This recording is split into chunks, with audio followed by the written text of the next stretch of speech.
नमस्कार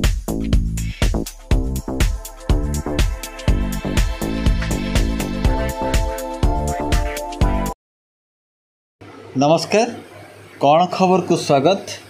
मो पुण्यविनय दास।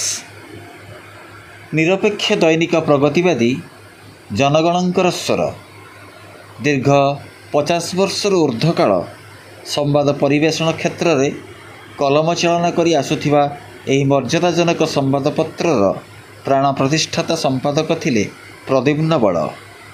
जगतसिंहपुर जिल्लार प्रथम सांसद भाव 1977 मसीह निर्वाचित होइतिबा प्रद्युम्न बाबू निरपेक्ष संवाद परिवेषण करिबारे धुरीण और सिद्धहस्त थिले।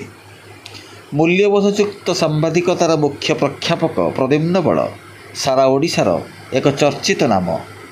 पल्लीकवि नंदकिशोर बड़ंकर सुयोग्य दायाद प्रद्युम्न बड़ तरुण तुर्क भाव परिचित थिले। भूतपूर्व प्रधानमंत्री चंद्रशेखर, वरिष्ठ नेता कृष्णकांत और मोहन धरिया को नहीं से तरुण तुर्क भाव परिचिति लाभ करथिले। कटक और मुंबई पाठ पढ़ी राजनीति में जोगदे से ओडिशा रे कांग्रेसर मूलदुआ पकाइबारे अन्यतम भगीरथ थिले।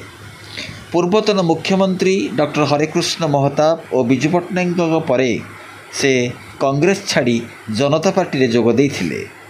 स्वर्गीय इंदिरा गांधी द्वारा प्रणीत जरूरीकालीन परिस्थिति को घोर विरोध करी से जनता पार्टी टिकेट रु जगतसिंहपुर लोकसभा आसन रु विपुल परिमाण रे जययुक्त होई नुआ दिल्ली जाइथिले। 1979 से प्रगतिवादी साप्ताहिक को दैनिक खबर कागज रे परिणत करथिले। दीर्घ 50 वर्ष धरी ए निरपेक्ष दैनिक राज्य देश विदेशर खबर बहन करी आत्मप्रकाश करी आसुछि।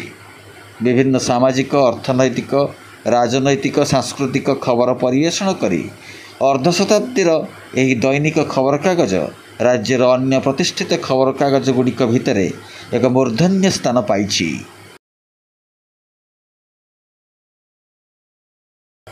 कटक प्रगतिवादी ब्यूरो पुण्यविनय दास रिपोर्ट। कौन खबर।